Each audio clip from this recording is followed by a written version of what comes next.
She was actually found on the freeway in a rainstorm in February in heavy traffic.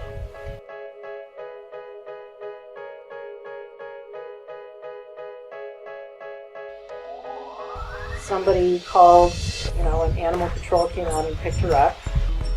We think she was probably started to be trained as a fight dog and then became a breeder. She has some scars and she has some personality traits that would make you believe that she had been fought a couple of times.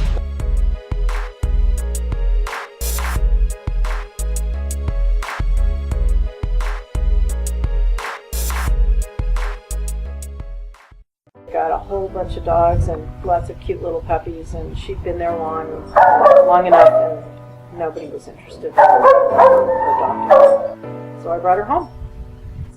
High five. Good girl. High five.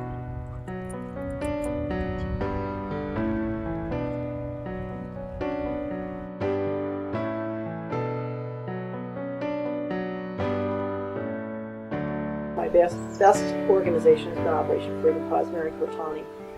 We signed up for classes with Mary because she's local to Gilroy.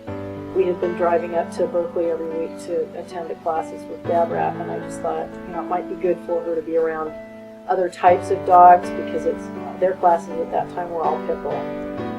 I'd had her for 3 months, and I thought I would go and observe a class and see how close Mary's training was to what I was comfortable with out of Bad Rap.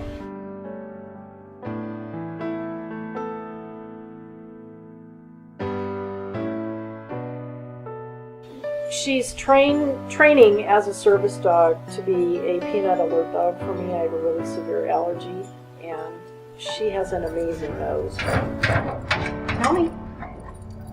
Good girl. That's it.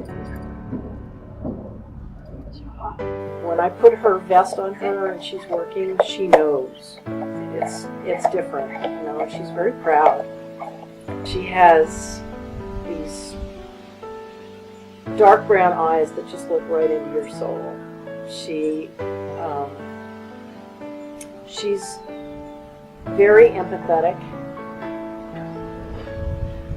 Now that she's a balanced dog and not self-protective, she's now very interested in helping other people.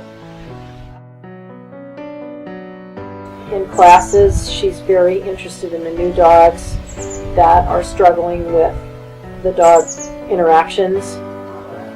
She's been very good as a therapy dog with the reactive dogs. We'll sit near them and work close to them, and they pick up from her that it's all going to be okay and everybody's calm here and nobody's going to hurt you.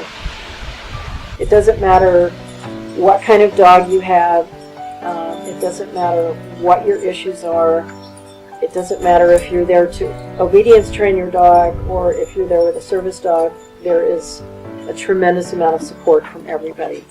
The older students have all been through what the younger students are going through. Lots and lots of support, and we have everything from Chihuahuas to a Great Dane in class at any given time, and literally everything in between.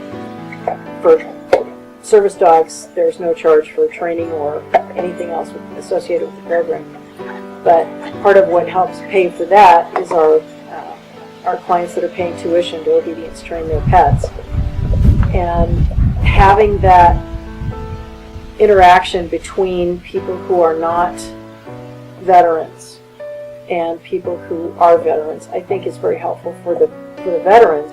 If they do interact with anybody, it's typically with other veterans. And while that's helpful, it's not getting them back out into the community, which is the goal, is to make them comfortable with all kinds of people and be comfortable anywhere they go. And so just having that class, that place that they go to once or twice or 3 times a week, I think is very helpful for their recovery.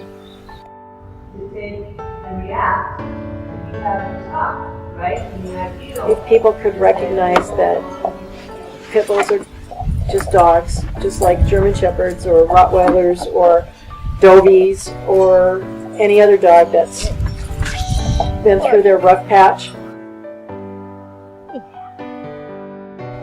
It's the pit bull stigma.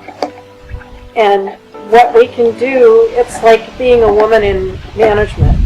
You know, you have to be 3 times as good to prove yourself. And right now that's just an is. Alright. Yes, this is lovely. I think quite a bit.